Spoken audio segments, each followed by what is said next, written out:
Good morning, dear students. In last online video, we have learned about introduction of basic chemistry. जैसे कि हमने last online video में देखा कि points मतलब क्या होता है, लाइन सेगमेंट्स एंड लाइंस क्या होती है, और रेज. अब रेज को हम कैसे पढ़ सकते हैं? जैसे कि अगर रे पी क्यू है तो वो कैसे पढ़ेंगे? The ray P Q is not read as a Q P. P Q ये जो रे होता है वो हम पी क्यू तो पढ़ सकते हैं लेकिन क्यू पी ऐसा नहीं पढ़ सकते. अब हम आज के ऑनलाइन वीडियो में हम बेसिक कंसेप्ट ही देखने वाले हैं. उसमें हमें देखना है concurrent lines, point of concurrence, non collinear points and plane. देखिए, जैसे कि मैंने यहाँ पे आपको कुछ वर्ड्स लिख के दिए हैं, उस वर्ड्स के आपको मैंने मीनिंग भी लिख के बताए हैं और आपको क्या करने हैं, 2 या 3 बार आपको वो पढ़ने हैं और लर्न करने हैं. देखिए क्या है, an infinite number of lines can be drawn through one point. एक ही पॉइंट में से हम इनफिनाइट नंबर की लाइंस ड्रॉ कर सकते हैं. अब इनफिनाइट नंबर की लाइंस मतलब क्या? एक ही पॉइंट से हम बहुत सारे मतलब अमर्याद या इनफिनाइट अनलिमिटेड लाइंस ड्रॉ कर सकते हैं. अब इनफिनाइट मतलब क्या? अमर्याद या अनंत. उसके बाद देखिए, one and only one line can be drawn through any 2 distinct points. कौन से भी 2 डिस्टिंक्ट पॉइंट से हम वन एंड ओनली वन मतलब एक और एक ही लाइन ड्रॉ कर सकते हैं. कौन से भी 2 पॉइंट्स हम अगर स्ट्रेट लेंगे या कहीं पे भी लेंगे उसमें से हम सिर्फ एक ही लाइन ड्रॉ कर सकते हैं. 3 or more points which lie on a single straight line are said to be collinear points. अब collinear points जिसे मराठी में बोलते हैं एक रेखीय बिंदु. किसे बोलते हैं एक रेखीय बिंदु? 3 or more points which lie.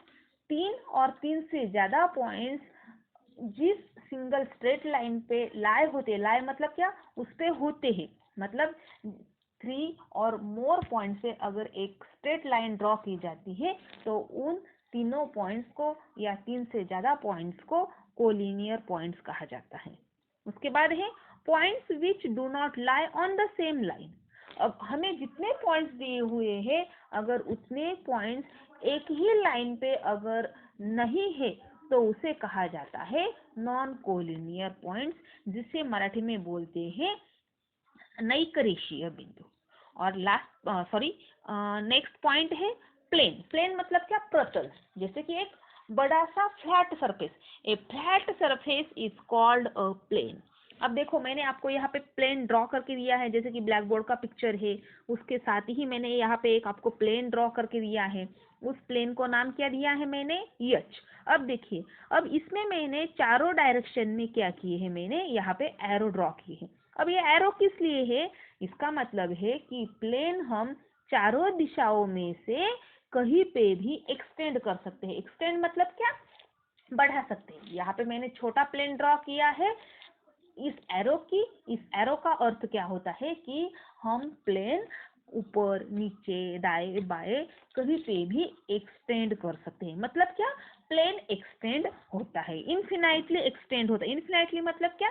हमें जितना चाहो उतना हम वो एक्सटेंड कर सकते हैं. यहाँ पे मैंने आपको यहाँ पे एक ब्लैक बोर्ड का भी एग्जांपल दिया है, वो भी एक क्या है? प्लेन. मतलब क्या? फ्लैट सरफेस मतलब प्लेन. क्या? फ्लैट सरफेस मतलब प्लेन. जैसे कि ब्लैक बोर्ड, गैस सिलेंडर, हमारे स्कूल में टेबल होता है, टेबल यानी कि मेज, आपको मालूम है ना वो टेबल. ये सारे एग्जांपल क्या है? प्लेन की ही है. अब देखिए आगे क्या है नेक्स्ट पेज पे.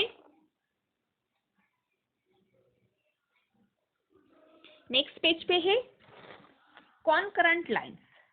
अब कॉन्करेंट लाइंस यहाँ पे मैंने आपको बैक पेज पे मैंने आपको कुछ वर्ड्स लिख के दिए हैं, उसमें मैंने आपको मीनिंग लिख के दिया है. कॉन्करेंट लाइंस मतलब क्या? जिसे मराठी में बोलते हैं एक संपाती रेखा.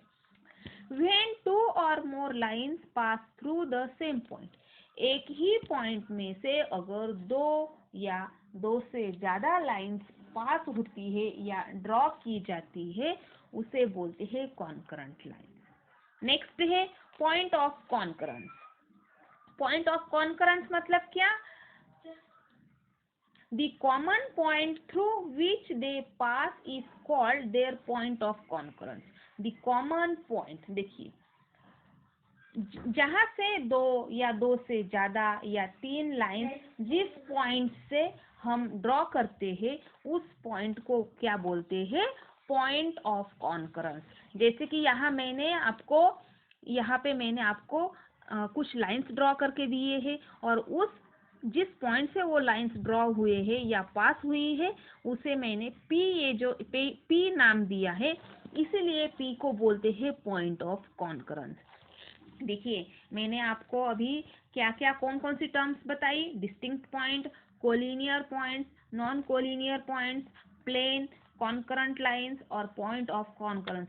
ये सारी डेफिनेशंस आपको आपकी नोटबुक में लिखनी है, दो बार लिखनी है और आपको वो लर्न करनी है। उसके साथ ही कुछ वर्ड्स भी मैंने लिख के दिए हैं, वो वर्ड्स भी आपको लिखने हैं और लर्न करने हैं। ओके, अगले ऑनलाइन वीडियो में हम अगला टॉपिक शुरू करेंगे।